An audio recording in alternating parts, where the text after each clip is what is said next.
Jake Morgan, a 28-year-old software developer, returns to his rural hometown after a decade to settle his late mother's affairs. He has a strained relationship with his father, David, a retired mechanic. In the garage, under dusty tarps, sits a 1969 JaguarEType, a skeleton of rust and neglect, once promised to be restored together. Jake plans to sell everything, including the garage. But a neighborhood kid, Elliot, asks if David will ever bring the Jag back to life. David replies, "Don't think I've got it in me anymore." Something stirs in Jake. The Jag isn't just a car, it's the last connection to his father and late mother. Jake starts alone. The first days are rough. Every bolt fights back. Every component tells a story of time. Flashbacks show young Jake watching his father work. His voiceover admits, "I thought leaving would make me stronger, but maybe staying is what takes real strength." David observes from the kitchen window. David never offers advice until one night he finds Jake struggling with the gearbox and says, "You're going to crack that housing if you force it like that." Their conversations begin to rebuild, cautiously. They start working together. Tools become their language. David opens up about his regrets, and Jake shares his own guilt. David opens up about his regrets, pushing Jake too hard, his pride costing their connection. Jake shares his guilt, chasing success but feeling empty. Meanwhile, the Jag comes alive piece by piece. Engine rebuild, suspension swap, custom detailing. They struggle, laugh, argue, and learn to listen again. The day comes. The car is complete, a perfect blend of its original classic charm and modern custom features. They take it for a test drive, open road, golden sunset, just the two of them. David, behind the wheel, says, "Drives smoother than I expected, so do we now." They stop at the hill overlooking the town. David tells Jake, "This place, this car, it's always been home. You just needed to find the keys again." Jake decides to stay, not just to run the garage, but to turn it into something new. A restoration and education center, teaching kids like Elliot how to work on real machines. Final shot, the Jag parked proudly. The Jag parked proudly outside the newly painted garage. Jake and David stand side by side, grease on their hands, smiles on their faces. Voiceover, sometimes second chances don't come with a clean start. They come with rust, dents, and hard-earned bolts. But when the engine turns again, so does life. Jake Morgan, 28, returns to his rural hometown in Yorkshire after his mother's passing. He hasn't spoken to his father, David, in nearly a decade. At the funeral, everything feels cold. David barely says a word. Back at the family home, Jake sees the 1969 JaguarEType tucked beneath a frayed grey tarp in the back of the garage. Jake mutters, "Still rotting away, eh?" David replies flatly, "Like everything else around here." Jake plans to return to Manchester the next morning, but finds a letter his mother left behind in her jewellery box. It reads, "Jake, if you're reading this, I'm gone. But before you leave again, please give your father a week. 1 week. You may not believe it, but he needs you more than he'll ever say. And the car, it still has something to teach you." Jake stays. Tension builds. Father and son argue over dinner. Jake blames David for being cold.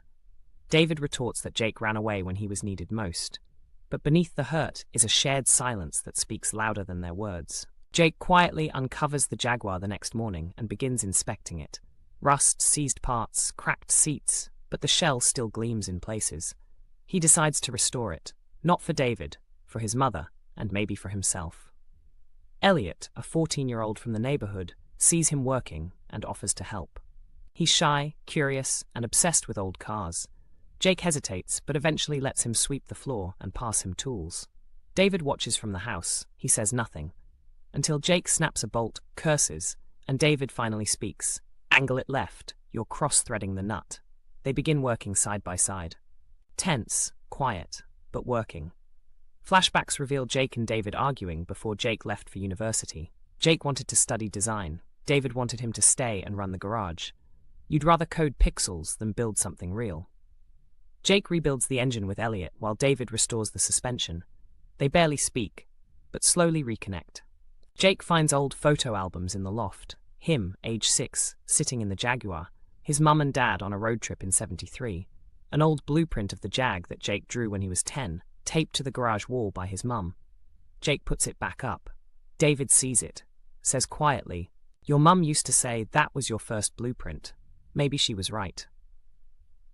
Just as the project nears completion, Jake gets a job offer, a high-paying one, from a tech firm in London.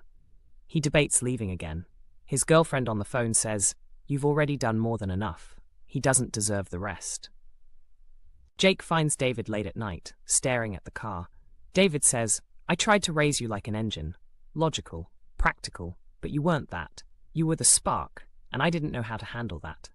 Jake stays silent. David adds, "I lost my wife. I didn't want to lose my son too. But I did, twice." The Jaguar starts, rough at first, then purring like it used to. They take it for a test drive. Through the hills. Down the long lane to the old farm where Jake's mum grew up. To the hilltop that overlooks the town. There, Jake parks. David smiles. Still handles like a dream. They sit on the bonnet in silence. Then Jake says, "I think I might stay. Not forever, but a while." Jake and David open the Speed Chapter garage. Half garage, half community space. Elliot becomes their first apprentice. They restore a VW Beetle donated by a local woman. Jake hosts a YouTube channel, documenting stories of classic car restorations and the people behind them. Final voiceover. My mum said, "Every machine has a story, and every story deserves a second gear, a second chance." This one was ours. Second gear. A father, a son, and the car that saved them both. Final runtime, 75 to 80 minutes. Theme, restoration, regret, reconciliation, legacy, and emotional healing, all set around the beating heart of a classic car. New scene 1. The letter from Mum. Jake finds a second letter his mother wrote hidden inside the Jaguar's glove compartment. If you're reading this, it means you're finally looking at the car again. Your dad never gave up on you, even if it looked like he did. And I believe, deep down, you never gave up on him either. This brings Jake to tears. It's the emotional spark that fuels his decision to commit fully to restoring the Jaguar, not just for himself, but for healing his family's fractured soul. New character, Lily, the local mechanic. Lily, 34, runs a nearby independent garage and was trained by David when she was younger. She drops by to return an old wrench and sees Jake working. She offers parts, advice, and encouragement. Her presence becomes a bridge between David and Jake, gently encouraging them to speak openly again. She also becomes a subtle emotional support for Jake, hinting at a future relationship without forcing one. New scene 2. The night breakdown. Jake sneaks in at night to work alone. He's stuck removing a rusted manifold bolt, loses his temper, and cuts his hand. David hears the commotion and rushes in. They have a heated argument, finally expressing years of resentment. Jake, you were always fixing everyone else's problems, but never had time to fix me. David, I didn't know how. You think you're the only one who lost something. Silence. David helps bandage Jake's hand. It's the first time they truly see each other's pain. New scene 3. Elliot's big ask. Elliot, the teen apprentice, tells Jake that his mum can't afford driving lessons and that cars are his escape. Jake lets him drive the Jag, carefully, just around the garage, under supervision. He tells David afterward, who's upset at first, but then says quietly, "That boy reminds me of you, before you left." They agree to start offering youth training once the restoration is complete. New scene 4. The car show invitation. Lily tells them about a classic car show in a nearby town. She secretly submits the Jaguar's restoration story. They're invited as featured guests. Jake is hesitant.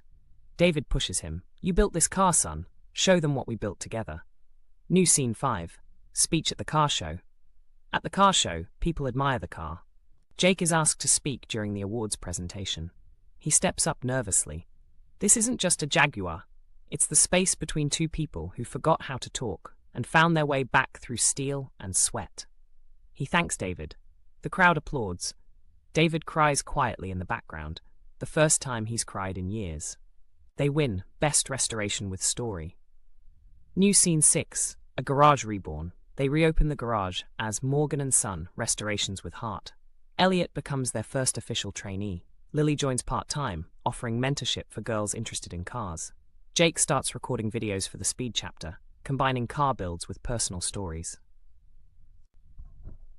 We didn't just restore a car, we rebuilt what mattered most. The second gear isn't just for speed, it's for the turn. And in life, sometimes the most important shift is the one that slows you down, just enough to reconnect.